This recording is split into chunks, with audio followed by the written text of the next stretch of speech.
ETF index mutual funds నేర్చుకుని stock మార్కెట్లో రాణించాలనుకుంటున్నారా? వెంటనే ఈ నెంబర్కి కాల్ చేయండి. నమస్కారం. మనం పంచతంత్రంలో చివరి కథలు చెప్పుకుంటున్నాం. పూర్వమట చంద్రకేతు మహారాజు గారని ఒక రాజుగారు ఉండేవారు. ఆయనకి ఒక కుమారుడు ఉన్నాడు. ఇంకా ఆ పిల్లవాడికి కజిన్ బ్రదర్స్ వాళ్ళు వీళ్ళు చాలామంది ఉంటే, ఈ పిల్లలకి కాలక్షేపం కోసం రాజుగారు ఒక కోతుల గుంపుని, ఒక గొర్రెల మందని పెంచేవాడట. పిల్లలు గొర్రెల మీద పోటీలు పెట్టుకునేవాళ్ళు, గొర్రెల మీద ఎక్కి తిరిగేవాళ్ళు, గొర్రెలు ఆడుకుంటూ ఉండేవి, బాగుండేది. అక్కడి నుంచి కోతుల గుంపు కూడా పొద్దుస్తమానం వాటికి తిండి పెట్టడం, వాటితో అవి చెట్లు ఎక్కితే పైనుంచి కాయలు కోయించుకుని తినటం, ఇలా సరదా పడేవాళ్ళు. కోతుల గుంపు కూడా తిరుగుతూ ఉండేది. ఈ కోతుల గుంపులో కొన్ని పిల్ల కోతులు, కొన్ని నడి వయసు కోతులు, కొన్ని ముసలి కోతులు కూడా ఉండేవి. అన్నిట్లలో ఒక ముసలి కోతి చాలా తెలివిగలది. అయితే ఈ కోతి ఒక రోజున వంటశాల దగ్గర కూర్చుంది. ఈ వీళ్ళకి ఎట్లా ఉండేదంటే, వాళ్ళు రాజుగారి అబ్బాయిలు బాగా మేపేవాళ్ళు, గొర్రెల మందని మేపేవాళ్ళు, మరి కోతుల్ని మేపేవాళ్ళు. రుచికరమైన పళ్ళు గిళ్ళు అన్నీ శుభ్రంగా వీటికి పెట్టేవాళ్ళు. వంటశాలల్లో నుంచి రుచికరమైన పదార్థాలు కూడా వచ్చేవి ఈ కోతులు అవి తినడానికి. ఒక లైన్గా పిల్లల ఆటల ప్రదేశము, పక్కన వంటశాల, తర్వాత గుర్రాల శాల, ఇట్లా లైన్గా ఉండేవి. అయితే ఈ కోతి ఒకరోజు చూస్తుంటే అదొక గొర్రెని చూస్తుంది. ఆ గొర్రెల మందలో ఒకటి పరమ తుంటరి గొర్రె ఒకటి ఉండేది. సాధారణంగా గొర్రెలు తుంటరిగా ఉండవు. ఓ గొర్రెని చేస్తే అన్నీ అవే చేస్తుంటాయి, అందుకే వాటిని గొర్రెలు అంటారు. ఈ ఒకటి ఏమిటో కొంచెం ఎక్సెంట్రిక్. అదేం చేసేది, ఎంతసేపు వంటశాలల్లోకి వచ్చి ఇక్కడున్న పదార్థాలు తినడానికి ట్రై చేసేది. దానికి పెట్టే గడ్డి కాదం, కూరగాయలు చాలేవి కాదు దానికి. ఈ కోతులు తింటున్న తినుబండారాలు వాటి మీద ఆసక్తిగా ఉండేది. ఎంతసేపు వంటింట్లో చొరబడేది. వంటింట్లో వాళ్ళు, ఆ వంట పని వాళ్ళు ఉండేవాళ్ళు, వాళ్ళు ఏవో ఒకటి విసిరేసి దాన్ని కేకలేసి తిట్టేవాళ్ళు, పరిగెత్తుకుంటూ పోయేది. అయితే ఒకనాడు ఒక ముసలి కోతి, ఆ ముసలి కోతి ఉంది కదా, అది ఇదంతా చూసింది. చూసి ఎవర్రా ఇక్కడి నుంచి వెళ్ళిపోదామరా మనము అని తన గుంపుకి చెప్పింది. అన్ని కోతులు పక్కపక్కనవే, ఏమన్నా పెచ్చ, ఇక్కడి నుంచి వెళ్ళిపోవటం ఏమిటి? రాజుగారి పిల్లలు ఎంత బాగా చూసుకుంటారు మనని, ఎంత రుచికరమైన పళ్ళు వస్తాయి. ప్రతి సీజన్లో ఏ ఋతువుకు సంబంధించిన పళ్ళు ఆ ఋతువులో ఫ్రెష్ ఫ్రూట్స్ తింటాం కదా మనం. తర్వాత వాళ్ళేమో బోల్డు పదార్థాలు, తిండి పదార్థాలు వండుకుంటారు, అందులో కొన్నైనా మనకు పెడతారు హాయిగా. ఎండాకాలం చల్లగా ఉంటుంది, శీతాకాలం వెచ్చగా ఉంటుంది. చెట్లు చేమలు ఎక్కి మన ఒళ్ళు దాచుకోవాల్సిన పని లేదు, పిల్లలు ప్రశాంతంగా ఉంటారు, ఎందుకు వెళ్ళిపోవటం అన్నారు. అనేసరికి అందరికీ చూపించింది. ఆ గొర్రెని చూడండి అర్రా అంటే, అవును అది తుంటరి గొర్రె, అవును అది వంటింట్లోకి చొరపడుతుంది, అవును వాళ్ళు కొడుతున్నారా దాన్ని, అవును కొట్టని, దానికి బుద్ధి వస్తుంది, నీకేం పోయింది మధ్యలో అన్నాయి మిగిలిన కోతులు. అంటే ముసలి కోతంది, కాదర్రా, ఇలా అది ప్రతిరోజు జ్వరపడుతుంటే ఏదో ఒక రోజున ఆ వంట వాళ్ళకి విసుగుబుట్టి ఈ చేతిలో దాన్ని అదిలించడం కాకుండా ఆ కట్టెలు అవి తోస్తుంటారు. పొయ్యి అంతా గాడి పొయ్యిలు ఉంటాయి ఆ కాలంలో, స్టవ్లు ఏవి, పొయ్యిలు కదా. పొయ్యిలో, గాడి పొయ్యిలో కొరకంచలు ఉంటాయి, సగం కాలిన కట్టెలు, పెద్ద పెద్ద పొయ్యిలు పెడతారు, వాటి మీద బాణళ్ళు ఉంటాయి. ఏ వేడి కొరకంచో ఎవడైనా దాని మీద గనక విసిరేశాడనుకోండి అన్నది కోతి. అంటే విసిరేని, ఈ గొర్రె మొహానికి బుద్ధి వస్తుంది అన్నాయి మిగిలిన కోతులు. గొర్రె మొహానికి బుద్ధి రాదర్రా, గొర్రెకి బొచ్చు ఉంటుంది, ఊలు బొచ్చు, ఊలు కదా అది. ఈ కొరకంచు తగిలిందనుకో ఊలు కాలిపోతుంది, కాలిపోతే దానికి మరీ బుద్ధి వస్తుంది, పీడాపోతుంది అన్నారు మిగిలిన వాళ్ళు. బుద్ధి రాదు దానికి, బొచ్చు గనక అంటుకుందా గొర్రె వెర్రెక్కిపోతుంది. అది మన వైపుకి పరిగెత్తుకురాదు, తన వైపుకి పరిగెత్తగలదు, అది ఎక్కడికి వెళ్తుందో దానికే తెలియదు. పొరపాటున ఇటు గనక వెళ్ళి, రెండో పక్కన గుర్రపుశాల ఉంది కదా, వంటశాలకి ఇటు పక్కన గుర్రపుశాల ఉంది. ఈ గుర్రపుశాల గనక అంటుకుందా ఈ గొర్రెబొచ్చు వల్ల, దానిపైన అంతా రెల్లేశారు, అంటుకుంటే గుర్రాలకు ఒళ్ళు కాలిపోతుంది. గుర్రాలకు కూడా బొచ్చు ఉంటుంది కదా, మొహం మీద కొంచెం ఉంటుంది, తోక కూర్చుంటుంది, సన్నటి నూగు. ఈ ఏదైనా అంటుకుని గుర్రాలకు గనక ఒళ్ళు కాలిందో చచ్చామే మనం అంది కోతి. మిగిలిన కోతలంటే ఇప్పుడు గొర్రె అది దూరుతోంది, దాన్ని కొట్టారు, దానికి బుద్ధి వస్తుంది, పోనీ రాదు, ఒళ్ళే కాలుతుంది నువ్వు అన్నట్టు. ఈ ఒళ్ళు కాలిన గొర్రె మొహాన్ని పోయి గుర్రపు సాలని అంటిస్తుంది, గుర్రాలకు ఒళ్ళు కాలుతుంది. మనదేం పోయింది, మనం చెట్టు ఎక్కి కూర్చుంటాంగా, మనకేమో ఇల్లా వాకిలా, మనకేం షెడ్లు లేవు, ఇక్కడ ఉన్న చెట్లన్నీ మనవే, మనం చెట్లు ఎక్కి కూర్చుంటాం, మనకేం భయం లేదు కదా. అంటే కోతంది, మీ బొందా అది కాదురా, గుర్రాలకి గనక ఒళ్ళు కాలిందంటే గుర్రానికి పుండు మానాలంటే కోతి కొవ్వు రాస్తే పుండు మానుతుంది, ఇది వైద్యం, కొన్ని పుస్తకాల్లో ఉంది. ఇప్పుడు గుర్రం ఒళ్ళంతా కాలిపోయింది, గుర్రాలకి పుళ్ళు పడిపోయినాయి, ఆ పుండు మానాలంటే గుర్రం మళ్ళీ పరిగెత్తాలంటే ఏం చేయాలి? కోతుల్ని చంపి వాటి ఫ్యాట్ ఎంత ఉంటుంది? ఫ్యాట్ కోత ఎంత ఉంటుంది? దాంట్లో ఫ్యాట్ ఎంత ఉంటుంది? ఎన్ని కోతులనో చంపితేనే కానీ ఈ మాత్రం ఫ్యాట్ రాదు. కోతులు డొక్కుల్లా ఉంటాయి చూడండి, బక్కగా ఉంటాయి. పుష్టి కోతులు ఎక్కడుంటాయి? ఉండవు. మనకు మళ్ళీ లావుగా ఉండవు అవి. వాటి ఫ్యాట్ చాలా తక్కువ ఉంటుంది. ఈ కొవ్వు పూస్తే తగ్గుతుందని మనని చంపేస్తారా అనంగానే మిగిలిన కోతులన్నీ పక్కపక్కనవన్నీ మోహల్లా ఉంది. నువ్వు నీ దిక్కుమాలిన ఐడియాలును. ఈ పరిగెడుతున్న గొర్రె ఏనాడో వాళ్ళకి దొరుకుతుంది, వాళ్ళు కొరకంచు పెట్టి కొడతారు, అప్పుడు దానికి ఒళ్ళు కాలుతుంది, అప్పుడు అది పోయి గుర్రాల చాలని అంటిస్తుంది, అప్పుడు గుర్రాలకు ఒళ్ళు కాలుతుంది, అప్పుడు మనని చంపేస్తారు. అసలు ఎన్ని ఉన్నాయి ఇఫ్స్ బట్స్? చాలా ఉన్నాయి కదా. మానేయచ్చు, ఇదేది జరగకపోవచ్చు. జరుగుతుందని నువ్వు ఎలా చెప్తున్నావో జరగకపోవడానికి వందల అవకాశాలు ఉన్నాయి. కాబట్టి ఎక్కడికి వెళ్ళక్కర్లేదు, మనం హాయిగా ఇక్కడే ఉండొచ్చు అని చెప్పాడు. ముసలి కోతి మాత్రం ఒప్పుకోలే. ఒరే, ఇట్లా స్వజాతి నాశనాన్ని నేను చూడలేను. నేను ముసలివాడిని అయిపోయాను, నేను ఇక్కడ ఉండలేను. మీరందరూ నాకంటే చిన్నపిల్లలు, నా కంటి ముందు పుట్టి పెరిగారు. మీరందరూ చచ్చిపోతుంటే నేను ఎట్లా చూడనురా? మనం అందరం నాశనం అయిపోవటం, కులనాశనాన్ని చూడగలరా ఎవరైనా పెద్దవాడు? నేను చూడలేను అన్నాడు. అనేసరికి కోతులు తిట్టినాయి. అంత చూడలేకపోతే పో, అడవిలో తిండా తిప్పలా ఏమీ లేవు. ఆ చెట్లు ఎండిపోతాయి, అక్కడ కార్చిచ్చులు వస్తాయి, రకరకాల సమస్యలు వస్తాయి, తిండి దొరకదు, 100 మంది పోటీదారులు. ఇక్కడ ఉంటే హాయిగా రాజుగారు అబ్బాయి తెల్లారేసరికల్లా బుట్టలతోటి పళ్ళు పంపిస్తాడు, హాయిగా తిని పడుకోక నీకేం పోయే కాలం, పెద్దవాడివి అని అన్నీ తిట్టినాయి. ఇవి ముసలి కోతి ఇక్కడ ఉండలేకపోయింది, వెళ్ళిపోయింది, అడవిలోకి పోయింది. కొన్నాళ్ళు అయ్యాక కోతికి కబురు వచ్చింది. ఒక కాకి మీ వాళ్ళందరూ చచ్చిపోయారో వచ్చి చెప్పింది. కోతి వలవల ఏడ్చింది. ఎలా జరిగింది, ఎలా జరిగింది, ఏం జరిగిందంటే, ఏముంది జరగడానికి, ఓ గొర్రె ఏదో ఎంతసేపు వంటశాలలోకి వస్తుందిట. ఆ వంటవాడెవడో ప్రాణం విసిగిపోయి చేతిలో ఉన్న కొరకంచు అంటే పొయ్యిలోకి తోస్తున్నటువంటి ఇంత కట్టెని కొసంతా కాలుతోంది. దానికి కొరకంచు అంటారు దాన్ని. కొరకంచు అంటే ఓ పక్కన మండుతున్న కట్టె. ఆ కట్టెని గొర్రె మీదకి విసిరేశాడు. ఆ గొర్రె బొచ్చు అంటుకుంది. అదేమో అటెగిరి ఇటెగిరి గుర్రపుశాలని అంటించేసింది. గుర్రాలన్నీ కాలిన గాయాలతో గాయపడ్డాయి. గుర్రాల కాలిన గాయాలను మాన్పాలంటే కోతి కొవ్వు కావాలని ఉన్న కోతి మందనంతటిని చంపేశారు రాజుగారి వైద్యులు. ఏముంది, సైనికులు తలా ఒక దెబ్బ కొట్టి కోతులను చంపేసి వాటి శరీరాల్లోంచి కొవ్వును తీసి గుర్రాలకు వైద్యం చేయించాడు రాజుగారు అని చెప్పి. కోతి పరమ దుఃఖంతో వలవల ఏడుస్తూ ఉండిపోయింది. అయ్యో, మొత్తం పిల్ల మేక అన్నీ పోయినాయి, నాతో పాటు వచ్చేస్తుంటే ఈ గోల తప్పేది కదా. రాజుగారు ఏడ్చేవాడు. వాళ్ళకి దొరకపోతే ఏం చేసేవాళ్ళు? మన కనీసం నా సొంత గుంపు పోయేది కాదు కదా అని పరమ దుఃఖంతో ఏడ్చుకుంటూ ఉంది. అయితే ఏమైందట, ఒకనాడు అది అడవిలో తనున్న ప్రాంతంలో ఇంకా ఉండలేక ఎటో వెళ్ళటం మొదలుపెట్టింది. ఆ వెళ్తూ ఉంటే ఒక చెరువు కనపడింది. కోతికి దాహంగా ఉంది. చెరువు వైపుకి వెళ్ళింది. వెళ్ళాక దానికి ఒక ఐడియా వచ్చింది. ఏంటిది, ఏదో తేడాగా ఉంది అని. చెరువు ప్రశాంతంగా ఉంది, దాని చుట్టూతా ఏం జంతువులు లేవు. చెరువు వైపుకి కొన్ని అడుగులు వెళ్తున్నట్టు కనపడుతుంది.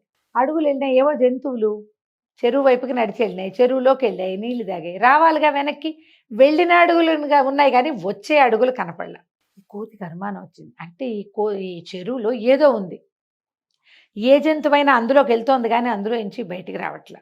అదేం చేసింది, ఒక పక్కన గట్టు మీద చేరి అక్కడ ఒక రెల్లు పొద ఉంటే ఇంత పొడుగాటి రెల్లు పుల్ల తీసి, రెల్లు అంటే అది ఒక బెండులా ఉంటుంది, స్ట్రాలాగా ఉంటుంది.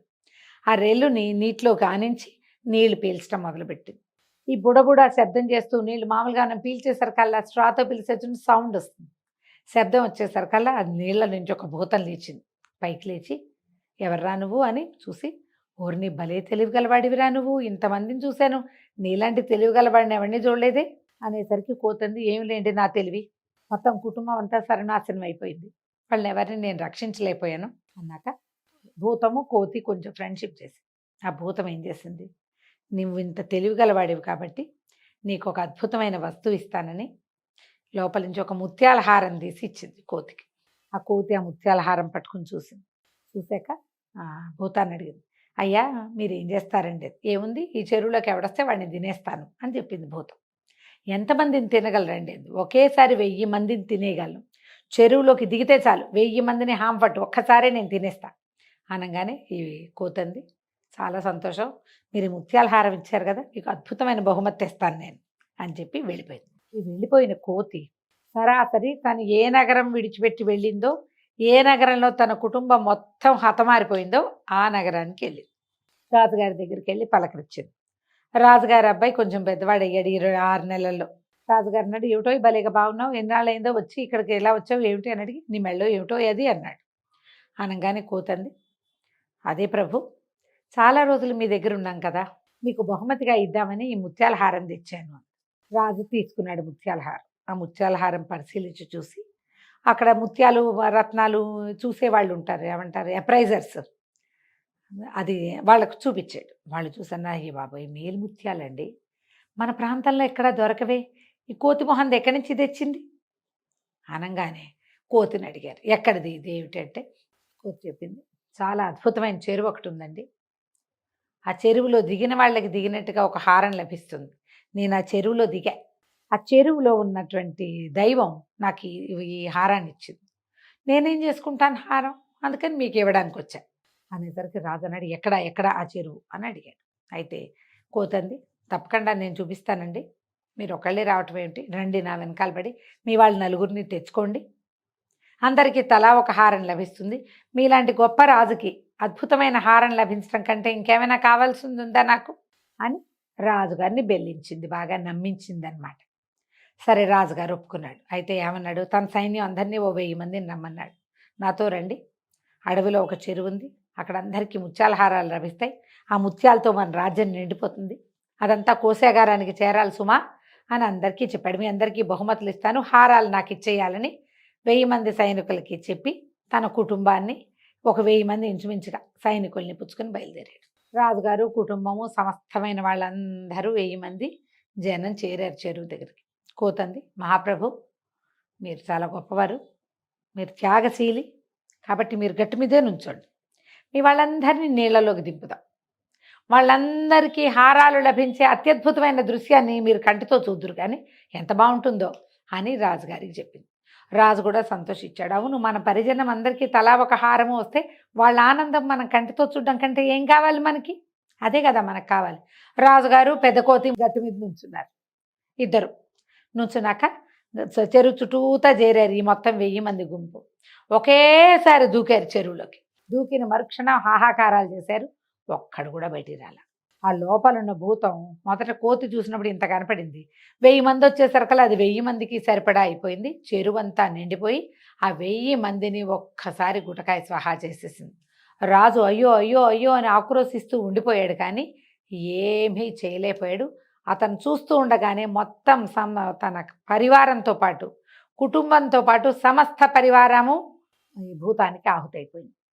వలవలా ఏడ్చాడు, అయ్యో ఎంత పని జరిగిపోయింది, ఏమైపోయింది, ఏమైపోతుంది, ఇలా అయిందేమిటి అంటే కోతి చెప్పింది, చిట్టెక్కేసింది పరిగెత్తుకుంటూ వెళ్ళి, ఓ రాజా, నా మొత్తం కుటుంబాన్ని పొట్టన పెట్టుకున్నావు నువ్వు, చిన్న పిల్లల్ని కూడా వదిలిపెట్టలా, అందరినీ లాగేసావు, నేను ఒక్కడిని మిగిలేని వృద్ధుణ్ణి, గుర్రాలకి రిపేరుకి వేరే ఏదైనా మార్గం చూడకుండా బతికి ఉండి నీ పిల్లలకి నీకు ఆనందాన్ని కలిగించే కోతులని వానర సమూహాన్ని చంపైనా సరే గుర్రాలకి వైద్యం చేయించాలనే నీ దుర్బుద్ధి వల్ల నువ్వు ఇవాళ ఈ శాస్తిని అనుభవించావు.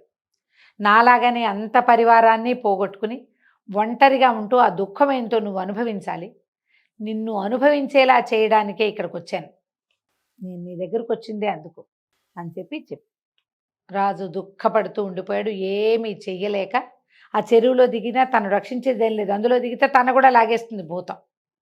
పరమ దుఃఖంతో ఏడ్చుకుంటూ వెళ్ళిపోయాడు. ఆయన అత్యాశ వల్ల, తొందరపాటు వల్ల, అనాలోచితమైన చర్య వల్ల ఈ పని జరిగింది.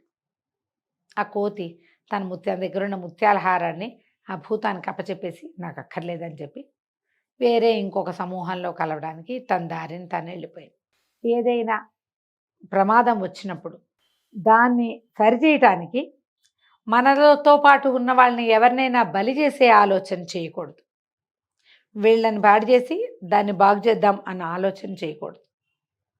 మనకి పూర్వకాలపు గాథల్లో ఇలాంటివి కనపడతాయి. ఎవరో ఒకళ్ళని బలికా బక్రాన్ చేయటం, ఏమంటారు దాన్ని, బలి పశువుని చేసేస్తారు. బలి పశువుని ఒకడిని బలి పశువుని చేసేసి రెండో దేన్నేదో కాపాడదాం అనుకుంటారు. కానీ బలి పశువుగా చేయబడ్డ వాడికి కూడా ఒక సమాజం ఉంటుంది కదా, అది తిరగబడితే ఇలా అవుతుంది. కథ కంచికి మనం ఇంటికి. నమస్కారం. మనం రకరకాల పంచతంత్ర కథలు చెప్పుకుంటున్నాం, ఇంచుమించు చివరికి వచ్చేసాం. ఈ చివరి భాగమైన అసమీక్ష కారకత్వంలోంచి ఒక మంచి కథ చెప్పుకుందాం. పూర్వం విజయవర్ధనుడు అని ఒక రాజుగారు ఉండేవారు. ఆయనకి మౌక్తిక అని చక్కని చుక్క ఒక అమ్మాయి ఉండేదట. అయితే ఈ అమ్మాయి అంతఃపురంలో కొంచెం 14-15 ఏళ్ళు వచ్చిన పిల్ల, తల్లి దగ్గర కాదు, సెపరేట్ అంతఃపురం ఉంది. తెల్లవారుజామునే ఒక భూతం వచ్చేదట. ఆ భూతం వచ్చి, "ఈ రాజకుమార్తె నువ్వు ఎంతో అందంగా ఉన్నావు, నన్ను పెళ్లి చేసుకో పెళ్లి చేసుకో" అనేది. పిల్ల భయపడి ఏడిచి గందరగోళ పడేది. కానీ ఈ అమ్మాయికి వాళ్ళ ఆస్థాన వైద్యుడు, భూత వైద్యుడు ఒక ఆయన ఒక తాయెత్తు ఇచ్చాడు. ఈ తాయెత్తు వల్ల ఏంటంటే ఒక మంత్ర వలయం ఉంటుంది ఆ అమ్మాయి చుట్టూత.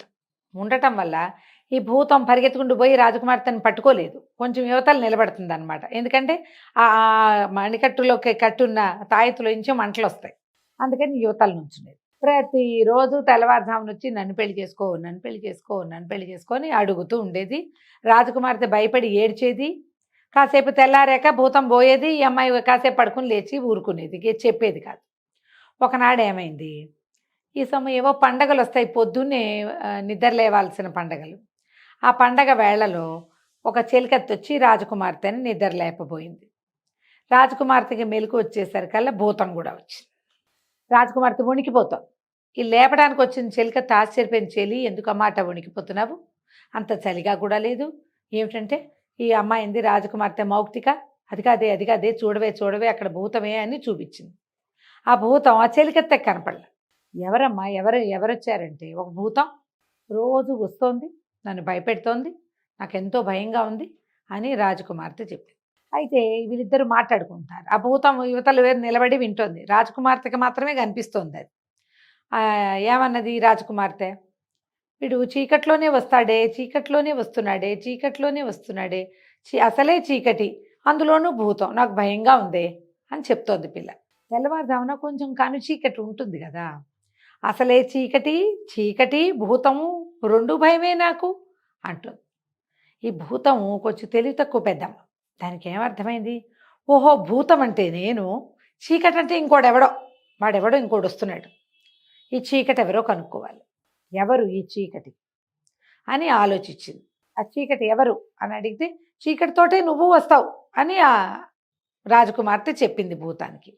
ఏమిటి నేను చీకటి ఓసారే వస్తున్నామా, వాడు నాతోటే వచ్చి రాజకుమార్తెను చూస్తున్నాడా అని ఈ భూతం పరిపరి విధాలుగా ఆలోచించడం మొదలుపెట్టింది. ఆలోచించి ఈ చీకటి అనేవాడిని పట్టుకోవాలి, సరే ఆ చీకటి ఎవడో నేను కాపుగాస్తాను అని చెప్పి ఏం చేసింది, ఈ భూతం దీనికి కొంచెం రూపాలు మార్చుకోవటం వచ్చు. ఈ రాజకుమార్తె భవనానికి ఆనుకుని ఒక గుర్రాల శాలు, అందులో ఒక గుర్రంగా మారిపోయింది ఈ భూతం. అక్కడే ఉండి చూడొచ్చని, పగలల్లా చూస్తే ఆ చీకటి అనేవాడెవడో వస్తాడు, ఆ చీకటిని చూడాలనుకుందనమాట. ఈ గుర్రంగా మారేసరికల్లా అది కొంచెం వయసులో ఉన్న భూతం, గుర్రం మంచి దిట్టంగా ఉంది. అయితే ఏమైంది, ఆ సాయంకాలం ఒక దొంగవాడొకడు ఈ గుర్రాల శాలలో దాక్కున్నాడు. వాడు అంతకుముందు 1-2 గుర్రాలను ఎత్తుపోయాడు శాలలోంచి, కొంచెం బాగున్న వాటిని. వాడు ఎప్పుడు ఈ గుర్రాన్ని చూడలే, ఈ పర్టికులర్ భూతం గుర్రంగా మారిందిగా అది ఎప్పుడు చూడలే. వాడు చూసి ఆశ్చర్యపోయాడు, అరే భలేగా ఉంది, ఇంత దుక్కలాగా ఉన్న గుర్రాన్ని ఈ మధ్యకాలంలో చూడలేదు, ఇవన్నీ కొంచెం సామాన్యంగా ఉన్నాయి, దీన్నే ఎత్తుకుపోదామని చటుక్కున ఒక్కసారి లంఘించి ఆ గుర్రం మీద ఎక్కాడు. కానీ గుర్రం రూపంలో ఉన్న భూతం హడిలిపోయింది. అయ్య బాబోయ్ వీడేనేమో చీకటి, నేను రాజకుమార్తె కోసం వస్తున్నాను అనుకుని నా మీద ఎక్కాడు అని వాడిని పడదోద్దామనుకో. ఎప్పుడైతే పడదోద్దామని గుర్రం పడేయటానికి ప్రయత్నం చేస్తుందో, ఈ దొంగవాడు ఒక మంచి కటికవాడు, వాడికి ఇప్పటికి 3 గుర్రాలను దొంగిలించిన అనుభవం ఉంది. వాడు చేతిలో ఉన్న కొరడ పెట్టి చెళ్ళుమని గట్టిగా కొట్టేశాడు. గుర్రాన్ని కొట్టేసరికల్లా భూతం ఆ దెబ్బను తాళలేకపోయింది, భయమేసేసింది దానికి, సకిలిస్తూ పరిగెత్తింది. దొంగ ఎంత కంట్రోల్ చేసినా గుర్రం ఆగదు. వాడు కొట్టిన కొందికి అది భయపడి ఇంకా పరిగెడుతుంది. కొంతమంది భయపడితే ఎక్కువ యాక్టివ్గా అవుతారు, ఒక్కొక్కళ్ళు ఏంటి భయం వేస్తే బిగుసిపోతారు, ఒక్కొళ్ళు ఓవర్గా అరిచి కేకలు పెడతారు. మన గుర్రం రూపంలో ఉన్న భూతం అలాంటిదన్నమాట. అది ఇంకా పరిగెత్తేయటం మొదలుపెట్టింది, పిచ్చిగా పరిగెత్తేస్తోంది. ఈ దొంగకి అర్థం కాలేవు, నాయనో దీనికి ఏం మదం ఎక్కిందో, ఏం పిచ్చెక్కిన గుర్రమో ఇది, అసలు దీన్ని ఎక్కడి నుంచి తెచ్చారు, 3 రోజుల నాడు నేను వచ్చినప్పుడు ఇది లేదు, ఎక్కడి నుంచో వచ్చింది, ఇది మొకురు గుర్రం పిచ్చ గుర్రమో ఏమిటో, దీని నుంచి ఎట్లా తప్పించుకోవాలి, వాడికి తెలియలా ఏం చెయ్యాలో. వాడు కొట్టిన కొద్దీ అది రెచ్చిపోయి పరిగెత్తేస్తోంది. అది ఒక అడవి వైపు దారి తీసేసింది. యాక్చువల్ వీడి ప్లాన్ కూడా అడవిలోకి వెళ్ళిపోవాలనే, గుర్రాన్ని వేసుకుని వెళ్ళిపోదామని. ఈ భూతానికి తన మీద ఉన్న చీకటి గాడిని ఎట్ట తప్పించుకోవాలో తెలియటల్లా. అది పరిగెత్తిన కొద్దీ వాడు కొడుతున్నాడు. పరిగెడితే భయపడి వదిలేస్తాడు అనుకుంటే వింటల్లా వాడు కొడుతున్నాడు. వాడు కొట్టిన కొద్దీ అది పరిగెడుతుంది. సరే ఈ దొంగవాడు ఏమనుకున్నాడు, అమ్మో ఈ గుర్రం మీద ఉంటే దెబ్బలు తగిలేస్తాయి, ఇట్లా కాదు ఓ పని చేద్దాం, ఏదన్నా చెట్టు కొమ్మ సలీసుగా చూసుకుని దాని మీద ఎక్కిపోదాం అనుకున్నాడు. గుర్రం అడవిలోకి లోపలికి వెళ్తుంటే వీడేం చేశాడు, పైనుంచి ఒక పెద్ద రావి చెట్టు కొమ్మలు కిందకుంటే గభాలను ఒక కొమ్మ చేత్తో పుచ్చుకున్నాడు. గుర్రం ముందుకెళ్ళిపోయింది. వీడు చెట్టు కొమ్మ పట్టుకున్నాడు, చెట్టు ఎక్కేసాడు. కొమ్మ పట్టుకుని పైకి ఇట్ట బస్కీలు తీస్తారు కదా, పైన పట్టుకుని వేళ్లాడుతున్న వాడు ఏం చేసేట ఊగి ఊగి పైకి ఎగబాకాడు. కొమ్మ మీద కూర్చున్నాడు. కూర్చోగానే ఈ గుర్రం తన మీద నుంచి బరువు తగ్గిపోయింది, భూతానికి తెలిసిపోయింది. 10 అడుగులు ముందుకెళ్ళి ఆగింది. షో దేవుడా అని వగరుస్తూ అటు ఇటు చూస్తోంది. ఆ చెట్టు మీద ఒక కోతి. ఆ కోతికి భూతం తెలుసు. చాలా కాలంగా వీళ్ళిద్దరు ఫ్రెండ్స్, ఎక్కడైనా కనపడితే తారసపడితే మాట్లాడుకునేవాళ్ళు. ఆ కోతి వేకవేక నవ్వుతూ అడిగింది, ఏమిటోయ్ అలా పరిగెడుతున్నావు, వీడు ఒట్టి మనిషి, వాడిని చూసి భయపడతావేంటి నువ్వు, ఇలాంటి వాళ్ళని 5-6 చెలరైపోగలవు వాళ్ళ మీద, నువ్వు వాళ్ళని ఏదైనా చేసేయగలవు, తుక్కు రెగొట్టేయగలవంది. అనగానే భూతం తెల్లబోయి, ఏమిటి వీడు మనిషా, చీకటి కాదు అని అడిగింది. చీకటేమిటి నీ తలకాయ, వీడు మనిషి, వాడే వగరుస్తున్నాడు, నువ్వు వాడిని ఏమైనా చేయొచ్చు, వెనక్కి తిరిగి వీడు అంతు చూడు అన్నది కోతి. అని చెప్పి కిచకిచలాడుతూ ఏం చేసింది, అవతల కొమ్మ మీద ఉన్నది ఎగిరొచ్చి ఈ దొంగవాడు కూర్చున్నాడుగా, ఆ దొంగ కూర్చున్న చెట్టు కొమ్మ మీద కూర్చుంది. కిచ కిచ కిచ అంటూ వీడి సంగతి చెప్పు, వీడి పని చెప్పు అనగానే మనిషి కొళ్ళు మడిపోయింది దొంగవాడికి. వస్తే దేని మొహం మండ, కోతి మొహంది, ఆ గుర్రం దాని దారిన అది పోయేది, ఇది కోతి మొహంది గుర్రాన్ని రెచ్చగొట్టింది, ఇప్పుడు అది నా మీదకి వస్తుందో ఏమిటో అని వీడు చూస్తుండగానే ఆ గుర్రం కాస్త భూతంగా మారిపోయింది. వాడికి అర్థమైంది, అమ్మ కొంప మునిగిపోతుంది, ఇంకేముంది, ఈ కోతి వల్లే ఈ సమస్య వచ్చింది, ఈ భూతం నా మీదకి వస్తుందని ఏం చేశాడు, తన పక్కన కూర్చుందిగా కోతి, దానికి చేతికి అందే అంత దూరంలో ఉంది, దాని తోక వేళ్లాడుతోంది కిందకి చెట్టు మించి. వీడు చటుక్కుని చేయి చాచి దాన్ని తోక పట్టుకుని తోక కొరికేశాడు. కోతి కొరకంగానే కేవ్వుమంది కోతి. ఎప్పుడైతే ఆ కోతి తోక కరుస్తున్నాడు, వాడు కొరుకుతున్నాడో ఆ భూతం ఆగిపోయింది. ముందు దూకుదామనుకుంది కోతి ఇచ్చిన ధైర్యంతో, దూకి ఈ మనిషి సంగతి చూద్దామనుకుంది. కానీ దాన్ని భయం వేసింది, వీడు కోతిని తినేసేలాగున్నాడే, ఎక్కడైనా మనుషులు కోతుల్ని తింటారా, ఎక్కడైనా చూసామా ఎప్పుడైనా, కోతిని కొరుకు తినేస్తున్నాడు. భూతం మళ్ళీ హడిలిపోయి కేకలు పెడుతూ, ఓ నాయనా కోతి, పిచ్చి కోతి, నీ తోక తినేస్తున్నాడు వాడు, కాసేపట్లో నిన్ను నవిలేసి నన్ను కూడా నంచుకొని తింటాడు, నేను మాత్రం ఇక్కడ నుంచోను, వీడు చీకటి కాడు, నాకు చాలా భయం అని చెప్పేసి భూతం పరిగెత్తింది. కోతికి కూడా ఒక క్షణం తెలియలే, తర్వాత అర్థమైంది తన తోకనే పెడుతోంది. తోక వదిలించుకుని అది భూతం వెనకాల పరిగెత్తింది. బతుకు జీవుడా అని పైన చెట్టు మీద ఎక్కిన దొంగ నిదానంగా చెట్టు దిగి నడుచుకుంటూ పోయాడు. కానీ ఆ గుర్రం రూపంలో అక్కడి నుంచి పారిపోయిన భూతం మళ్ళీ ఏనాడు మౌక్తిక దగ్గరికి రాలి. ఎందుకంటే మౌక్తికకి చీకటితో స్నేహం. ఆ చీకటి అనేవాడు మౌక్తికని పెళ్లి చేసుకోవాలనుకుంటుంది. భూతానికి అట్లా అర్థమైంది, నువ్వు ఒక అందుకు పోతే నేను ఒక అందుకు తాగానని, అదేదో జరిగితే దీనికి ఇట్లా అర్థమైందనమాట. ఇప్పుడు చూడండి, భూతం కొన్ని రోజులుగా యువరాణి దగ్గరకు వస్తుంది. అది ఆలోచించిందా, తెలివి తక్కువగా హేస్టీగా చేసింది నిర్ణయం, చేసేసి గుర్రం రూపం దాల్చింది. అక్కడి నుంచి దొంగ వచ్చి ఎక్కాడు. వాడు మనిషి దొంగ ఇంకోట ఆలోచించలే, వెర్రెక్కిపోయింది, ఒళ్ళుపై తెలియకుండా పరిగెత్తింది. ముందు వెనక ఆలోచించని వాళ్ళకి ఇలాగే అవుతుంది.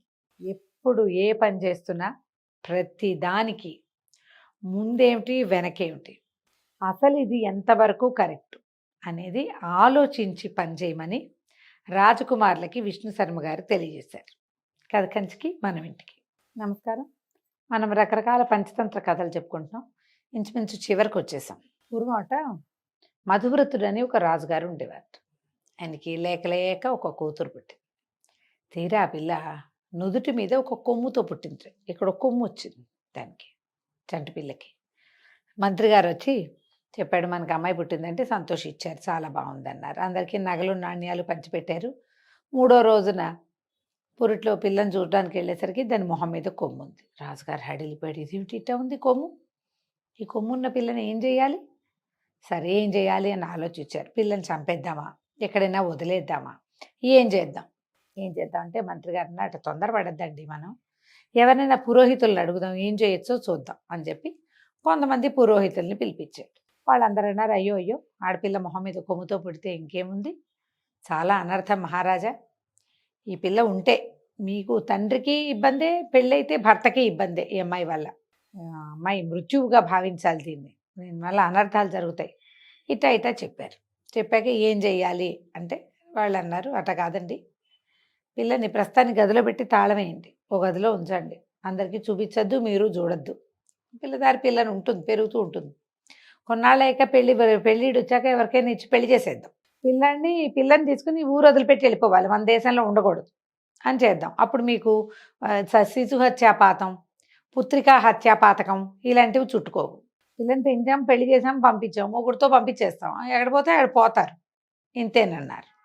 సరే రాజుగారు బాగా ఆలోచించుకుని ఈ పసిగుడ్డుని చంపటం ఎందుకులే, ఎటాగొట్టా పెరుగుతుందని ఓ ఇద్దరో నలుగురో చిలకత్తెల్ని పెట్టి ఒక దాదుల్ని పెట్టి వేరే భవనంలో ఉంచి పెంచడం మొదలుపెట్టారు. పిల్లని గదిలో పెట్టి తలిపేసి ఉంచేవాళ్ళ పిల్ల ఎప్పుడు బయటకు వచ్చేదే కాస్త పెద్దదైంది. పిల్ల ఈడేరినాక ఊళ్ళో అనౌన్స్ చేశారు, రాజకుమార్తెని పెళ్లి చేసుకున్న వాళ్ళకి 1,00,000 వరహాలు బహుమానంగా ఇస్తాం. పెళ్లి చేసుకున్న యువకుడు రాజకుమార్తెను తీసుకుని ఊరు వదిలిపెట్టి పోవాలి హో అని ప్రకటన చేశారు. ఒకళ్ళు ఇద్దరు ఉత్సాహపడ్డారు. 1,00,000 వరహాలట రాజకుమార్తె అంటే నీ మొహంలా ఉంది, ఆ అమ్మాయి మొహం మీద కొమ్ముందిరా, ఆ కొమ్మే లేకపోతే వాళ్ళ నాన్న మనకెందుకు ఇస్తాడు, ఇంకో రాజకుమారుడికి ఇవ్వకపోయాడా, పైగా దీనిలాగా కట్నం కూడా 1,00,000 వరహాలు ఇస్తానంటున్నాడు, పిల్లని చేసుకుని చచ్చిపోతావు, ఇక్కడే ఆ పిల్ల ఉంటే రాజుగారు పోతాడని బయటికి పంపించేస్తున్నారు అని వీర స్నేహితులు ఒకళ్ళిద్దరు ఉత్సాహవంతులైన యువకులు ఉత్సాహపడ్డా వాళ్ళని కాలు వేలు గుచ్చుకుని లాగేశారు కిందకి. ప్రకటనల మీద ప్రకటనలు వెళ్తున్నాయి కానీ ఎవడు పెళ్లి కొడుకే రాల. అయితే ఆ రాజ్యంలో ఒక గూనివాడు ఒక గుడ్డివాడు ఇద్దరు ఫ్రెండ్స్, ఏదో చిన్న పని చేసుకునేవారు. అప్పుడప్పుడు రోడ్డు మీద మాధుకర వృత్తి కూడా, మాధుకరం అంటే అడుక్కోవటమే వృత్తి కూడా చేసుకునేవాళ్ళు. గూనివాడు గుడ్డివాడు ఇద్దరు మాట్లాడుకున్నారు. గూనివాడు అన్నాడు, ఎంతో బాగుంటుంది రాజకుమార్తె, పాప మొహం మీద కొమ్ముంది, కానీ పెళ్లి చేసుకుంటే తిండికి లోటు ఉండదు అన్నాడు. గుడివాడు అన్నాడు, సరేలే నేను చేసుకుంటా పోని, 1,00,000 వరహాలు వస్తాయి కదా, మరి ఇన్నాళ్ళు నేను అడుక్కునేటప్పుడు నువ్వేగా నాతో సాయం ఉన్నావు, ఇప్పుడు పెళ్లి చేసుకున్నా కూడా నువ్వే సాయం ఉండు, చేరిసగం పంచుకుందాం, నాకెటాకు కళ్ళు లేవు, ఆ అమ్మాయి అందగత్తో ఇంకోటో దాని మొహాన కొమ్ముందో దాని వీపు కొమ్ములు ఉన్నాయి, ఎవడు చూడబోయాడు, నాకు తెలియదుగా, కనపడదు కదా, అంధుండి కాబట్టి నాకు అనిపించదు, కాబట్టి పెళ్లి చేసుకుంటాను, నేను చేసుకుంటాను, మరి నువ్వు నాతో పాటు ఉండమని అన్నాడు. సరే గూనివాడు గుడ్డివాడు ఇద్దరు ఓకే అంటే ఓకే అనుకున్నారు. సై అనుకుని రాజుగారి దగ్గరికి పోయారు. వెళ్ళాక రాజుగారికి చెప్పారు, అయ్యా మీ అమ్మాయిని నేను పెళ్లి చేసుకుంటాను అనగానే రాజు ఆశ్చర్యపోయాడు. మంత్రి అన్నాడు, పోన్లేండి ముష్టివాడైతే అయ్యాడు, ఇతను గుడ్డివాడు, అంధుడికి ఏమీ కనపడదు, అంధుడికి అందగత్తైనా ఒకటే, మొహం మీద కొమ్మున్నా ఒకటే, ఏం పర్వాలేదు, అతను అందుకే ఉత్సాహపడుతున్నట్టున్నాడు, చేసేద్దాం పిల్లకి పెళ్ళి అన్నారు. సరే రాజకుమార్తె నుంచి ఈ అంధ భిక్షుకుడికి వివాహం చేశారు. 1,00,000 వరహాలు చేతిలో పెట్టారు. సరే ఈ గూనెబ్బాయి గుడ్డెబ్బాయి రాజకుమార్తెను పుచ్చుకొని ఊర్లోంచి బయటకు వచ్చేసారు. ఊర్లోంచి బయటకు వెళ్ళిపోవాలని ముందే చెప్పారు కదా శాసనం. రాజకుమార్తెను కూడా తీసుకుపోయారు. రాజకుమార్తె చక్కగా చిలకల్లి ఉండేది, చిన్నప్పటి నుంచి తన పనులు తను చేసుకోవడానికి అలవాటు పడింది. ఈ 1,00,000 రూపాయలు పెట్టుకుని వేరే ఊళ్ళో ఒక చిన్న ఇల్లు తీసుకుని కులాసాగా ఉంటున్నారు. ఒకరోజు ఈ గుడ్డే భర్త ఎక్కడికో బయటికి వెళ్తే ఆ గూని కుర్రాడు అన్నాడు రాజకుమార్తెతో, అయ్యో నేను చూస్తే నాకు ఎంతో బాధగా ఉంది, నీకు ఎంత కష్టం వచ్చింది అన్నాడు. రాజకుమార్తె చక్కటిది కదా, పాపం చక్కదే, మొహం మీద కొమ్ముందంతే. రాకుమార్తె అంది, ఏమిటి ఇప్పుడు నాకు వచ్చిన కష్టం, ఆ ఊళ్ళో ఉంటే పెళ్ళయ్యేది కాదు, ఎవడు ముక్కు మొహం చూసేవాడు కాదు, ఇప్పుడు చక్కగా పెళ్ళయింది, భర్త ఉన్నాడు, నువ్వు స్నేహితుడు ఉన్నావు, మాట్లాడడానికి మనుషులు ఉన్నారు, ఇదివరకు నేను ఎవరితోటి మాట్లాడలేకపోయిందని నా జీవితం హాయిగా ఉంది అనేసరికల్లా గూనెబ్బాయి అన్నాడు, చిచ్చి గుడ్డెబ్బాయిని పెళ్లి చేసుకున్నావు, ఏం సంతోషం ఉంది నీకు, వాడు ఏమన్నా నీ అందం చూస్తాడా, నీ జడెంత పొడుగు, నువ్వెంత తెలుపు, నీ గోళ్ళు ఎంత ముద్దుగా ఉన్నాయి, నువ్వెంత ముచ్చటగా ఉన్నావు, కొమ్ముంటే ఉందిగాక, నీ అందానికి సాటొచ్చే వాళ్ళు ఎవరైనా ఉన్నారా, నీ అందాన్ని చూసి అనుభవించలేని భర్త ఉన్నాడు నీకు అనేసరికల్లా ఈ అమ్మాయిని ఏం చేయమంటావు, మరి ఏం చేయటానికి ఏముంది అని చెప్పి ఒక పెద్ద పావును పట్టుకొచ్చేట. నల్ల త్రాసు, ఇది చాలా విషం ఉంటుంది, ఇది వండు, చక్కగా మసాలా దట్టించి వండితే చేపకూరల్లే ఉంటుంది, చూడ్డానికి ముట్టుకున్నా కూడా అట్టగే కనపడుతుంది, నోట్లో వేసుకుంటే రుచి కూడా అదే ఉంటుంది, కానీ విషం అవటం వల్ల వాడు చచ్చిపోతాడు. గుడ్డివాడు పోయాక నువ్వు నేను ఈ 1,00,000 వరహాలు పెట్టుకుని హాయిగా ఉందాం, నాకు నీతో ఉండటానికి ఏ అభ్యంతరము లేదు అని చెప్పాడు. రాజకుమార్తె ముందు వెనక ఆడింది, కాదన్నది, కానీ అతను ఒప్పుకోవాలి. ఆ గూనెబ్బాయి చాలా బలవంత పెడితే సరేనని ఒప్పుకుంది. సరే పెద్ద నల్లటి తాచుపాముని తెచ్చిచ్చాడు. మహావిషసర్పం అట అది. దాన్ని ముక్కలుగా తరిగి ఈ పిల్ల ఏం చేసింది, పొయ్యి మీద మసాలాలు ఉల్లిపాయలు అవి ఇవి దట్టించి నూరి అవి వేపి ఈ పాము ముక్కలు అందులో పడేసి వేపటం మొదలుపెట్టింది. సరే భర్త ఎక్కడి నుంచో బయట నుంచి వచ్చాడు. వస్తే ఈ అమ్మాయి ఏమంది, ఏమండి ఇక్కడ కూర్చోండి పొయ్యి దగ్గర, మరి కూర కదుపుతూ ఉండండి. అతనికి అలవాటే, కాస్త వంటలో సాయం చేస్తాడు. కదుపుతూ ఉండండి, నేనేమో చెరువుకెళ్ళి మంచినీళ్ళు పట్టుకొస్తాను. ఆ పిల్లకి అక్కడ కూర్చోవటమే ఇష్టం లేదు, చేయటం ఇష్టం లేదు ఈ పని. అట్లా జరిగిపోయింది, వాడు బలవంతానికి లొంగిందనమాట. ఈ గుడ్డబ్బాయి ఏం చేశాడు, ఓ పీట పొయ్యికి దగ్గరగా జరుపుకుని కూరని ఇటా ఇటా ఇటా వేపటం మొదలుపెట్టాడు. ఇంతలో ఏమైంది, అది పరమ విషసర్పం. ఆ విషం ఉడుకుతూ ఉంటే ఆ పొగ వస్తోంది పైకి, మామూలుగా ఆవిరి వస్తుంది కదా, ఆ ఆవిరి మొహానికి తగిలి ఈ గుడ్డెబ్బాయికి కళ్ళలో రకరకాల పొరలు గమ్మి, వాడికి పాపం కళ్ళు కనపడవు చిన్నప్పటి నుంచి. ఆ విష ప్రభావంతో పొరలన్నీ కరిగిపోయి కళ్ళు కనిపించడం మొదలుపెట్టింది.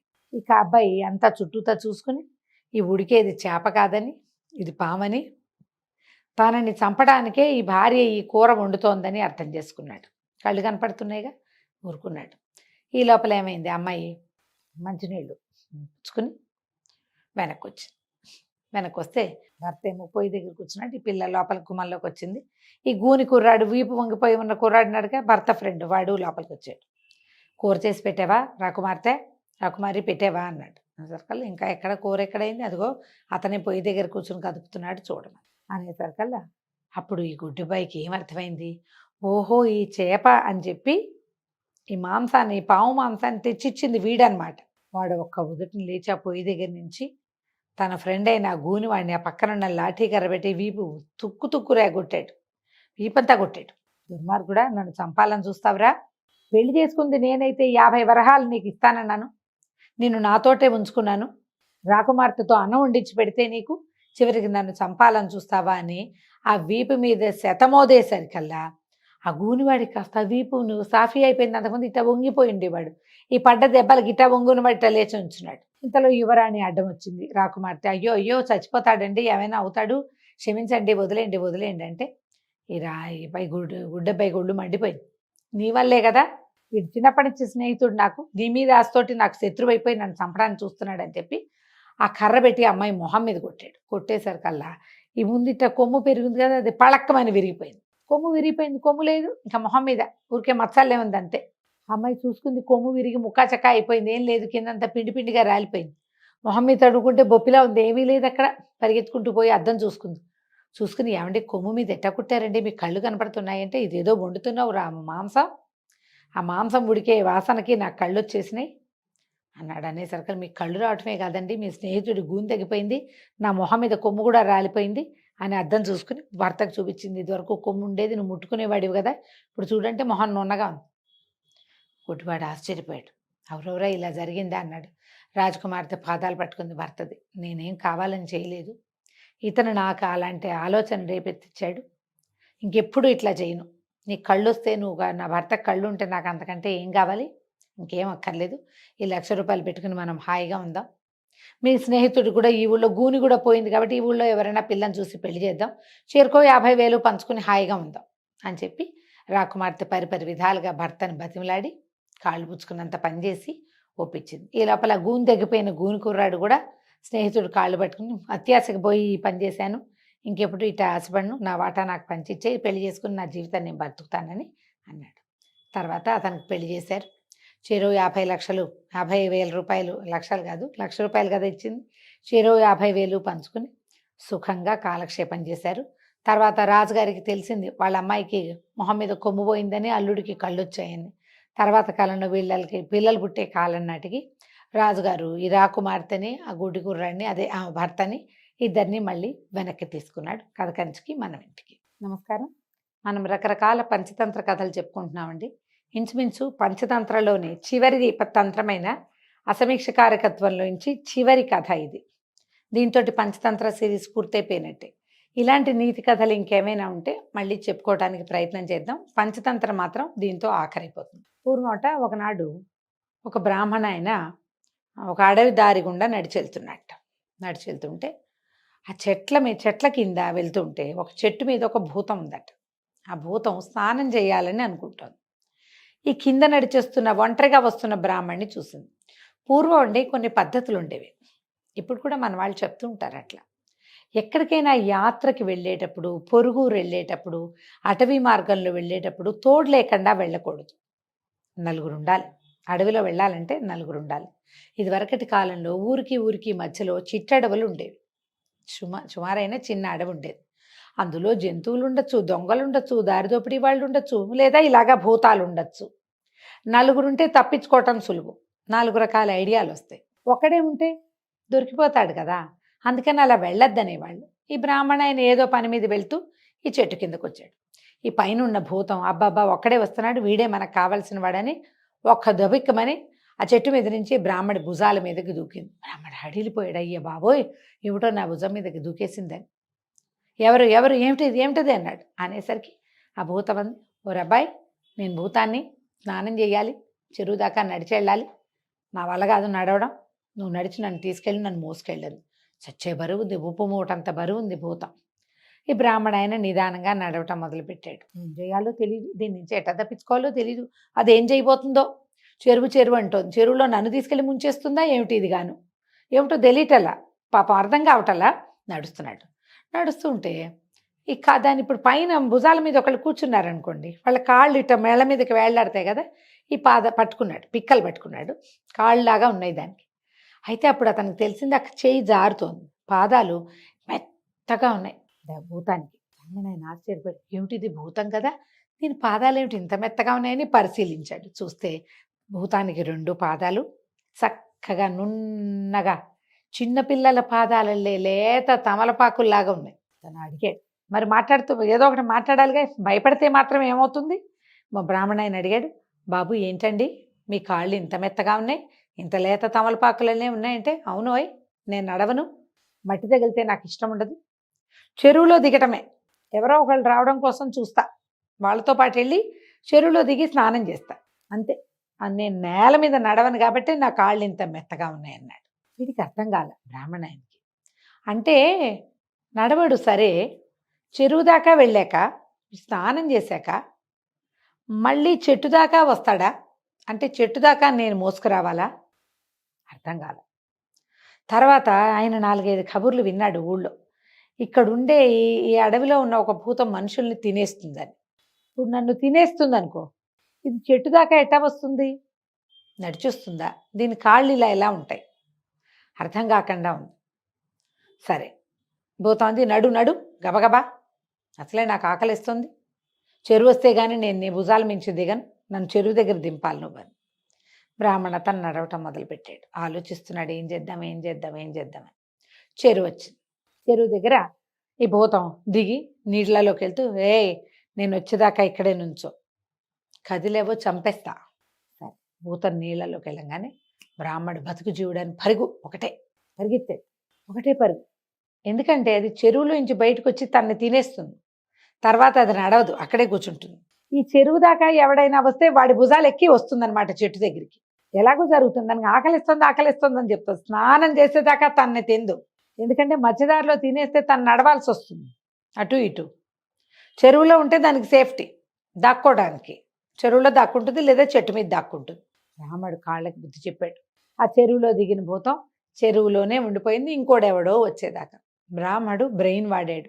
భయపడి ఏం చేస్తారు, మనుషులు ఉండిపోతారు. బ్రెయిన్ వాడిన వాడు బతికిపోతాడు. ఇలాంటి ఎన్నో కథలు చెప్పారు విష్ణు శర్మ గారు రాజకుమారులకి. ఎన్ని రకాలు చెప్పారు చూడండి.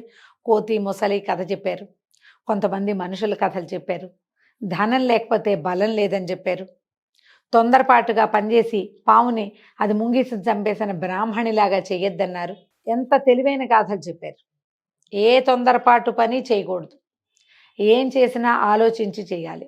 ముందు చూపు లేనివాడు తర్వాత దెబ్బతింటాడు, దురాశాపరుడు అనుభవిస్తాడు. ఇలాంటి ఎన్నో రకాల గాథలు చెప్పి ఈ కథలు మీకు చివరిదాకా చెప్తున్నది ఎందుకంటే ఇవన్నీ మీరు జీవితంలో వాడుకోవడానికి అని చెప్పి, పదండి మీ నాన్నగారి దగ్గరికి వెళ్దామని 4 రాజకుమారులని లేదా 3 రాజకుమారులని, కొన్ని చోట్ల 3 చెప్తారు, కొన్ని చోట్ల 4 చెప్తారు. వీళ్ళ 3 తీసుకుని రాజుగారి దగ్గర తీసుకెళ్ళారు.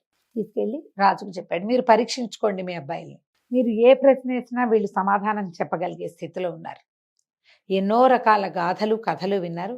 బ్రెయిన్ని ఎలా వాడాలో, తెలివిని ఎలా ఉపయోగించాలో, ఆశపోతుతనాన్ని ఎలా అదుపులో ఉంచుకోవాలో, అసంబద్ధమైన ఆలోచనల్ని ఎక్కడ ఆపాలో, ఎలా ఆలోచించాలో ఎలా ఆలోచించకూడదో వీళ్ళకి నేర్పించాను, మీరు ప్రశ్నించుకోండి అన్నాడు.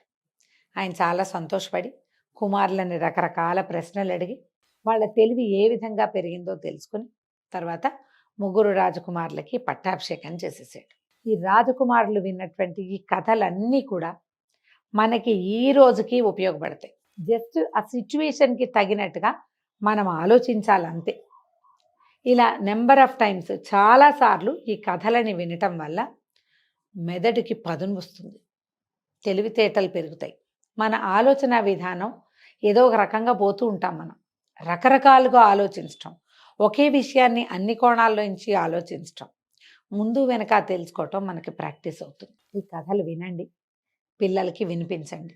చక్కగా మంచి మంచి పంచతంత్ర కథల పుస్తకాలు కొనిపెట్టండి. ఎవరికైనా ఫ్రీ గిఫ్ట్ ఇచ్చేటప్పుడు పంచతంత్ర కథలే గిఫ్ట్గా ఇవ్వండి. ఇంగ్లీష్లో, తెలుగులో, తమిళ్లో మీరు ఏ భాషలో కావాలంటే ఆ భాషలో లక్షణంగా పుస్తకాలు దొరికేస్తాయి. గిఫ్ట్లు ఇవ్వటము, రిటర్న్ గిఫ్ట్లు ఇవ్వటము, పుస్తకాలే కనుక చేస్తే పిల్లలు ఇలాంటి నీతి కథలు, తెలివైన గాథలు తెలుసుకుని అవన్నీ తమ తమ జీవితాల్లో అవసరమైన చోట అప్లై చేసి జీవితంలో ముందుకెళ్తారు. వీటిని కార్పొరేట్ స్టోరీస్గా కూడా మనం వాడుకోవచ్చు. వ్యాపారపు మెలకువలు, సామ్రాజ్య విస్తరణ, మన బిజినెస్ ఎక్స్పాన్షన్కి కూడా కావాల్సిన ఐడియాలు మనం పంచతంత్ర నుంచి తీసుకోవచ్చు. జస్ట్ సరిగ్గా వినాలి, సరిగ్గా అప్లై చేయాలి అంతే. దీంతో పంచతంత్ర సిరీస్ పూర్తయిపోయిందండి. ఇంకేదైనా కొత్త సిరీస్తో మళ్ళీ కలుసుకుందాం. నమస్కారం.